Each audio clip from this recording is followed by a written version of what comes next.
Elliot Rodgers, a troubled 22-year-old college student who committed the unthinkable. On May 23, 2014, he took to the streets of Isla Vista, California, and began firing at random and hitting people with his car. He led police on a high-speed chase before crashing and then turning the gun on himself. He killed 6 people and injured 13. This soon became known as the Santa Barbara Massacre. Before his planned attack, he wrote a 141-page journal that spoke about why he committed the crime, his mental health, and his hatred towards women. He was a YouTube vlogger who talked about how the world was unfair to him and why he believes women rejected him. Most of his videos follow the same theme of loneliness, anger, and misogyny. I, in all my magnificence and power, I will not let this fly. It's an injustice that needs to be dealt with.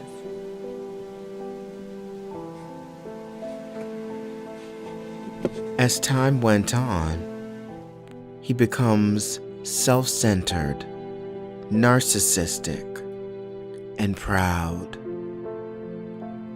He develops a hatred towards couples who had what he thought he could never obtain: love, sex, and companionship with a woman. Blaming puberty for the cause of his problems, he coveted his youth because it was a time when he was happy and peaceful. Girls gave their affection and sex and love to other men, but never to me, he said in a video. On his last recording, he titled Day of Retribution, he laid out his plan to kill all those he thought hurt him. According to the family lawyer, Alan Schiffman, Roger was diagnosed as being a high-functioning patient with autism and had trouble making friends. They would have all rejected me and looked down upon me as an inferior man. Coupled with my hate-fueled eagerness to carry out my act of revenge, there was also an extreme sense of fear inside me. Part of me still didn't want to do it. It will mean my death, and I have always been afraid of death. What I thought was interesting, what he describes as fear, was what almost stopped him. Elliot Rodgers was consumed with envy and covetousness. He embraced hatred, lust, pride, murder. His life was overrun with works of the flesh.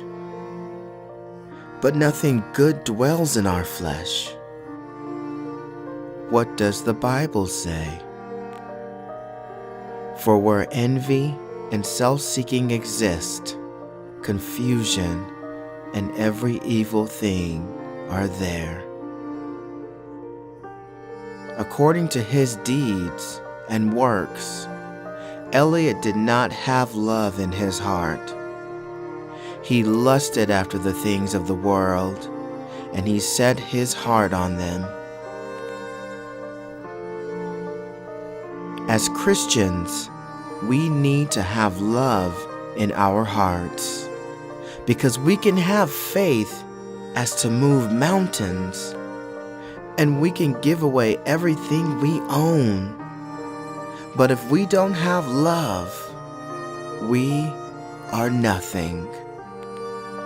God is love, and if you don't have love, you don't know God.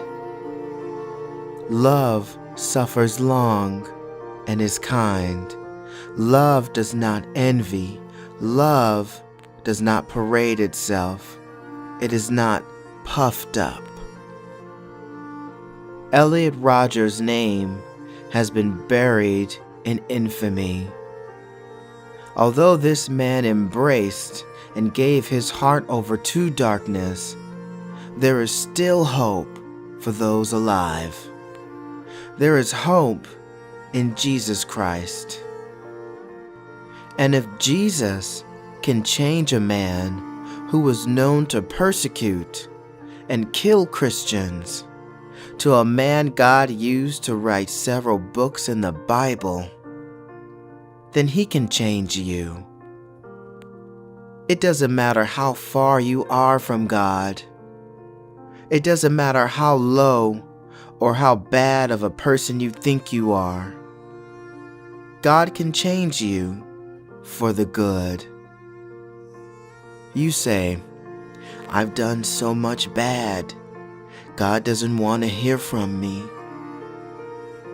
But little do you know, God makes his sun rise on the evil and on the good, and sends his rain on the just and on the unjust. Even when we were enemies to God, he still loved us and died for us. And it's not too late. As long as you're breathing and walking on this earth, it's mercy that God has given you. Mercy to turn over your life to him. As long as you're alive, it's not too late.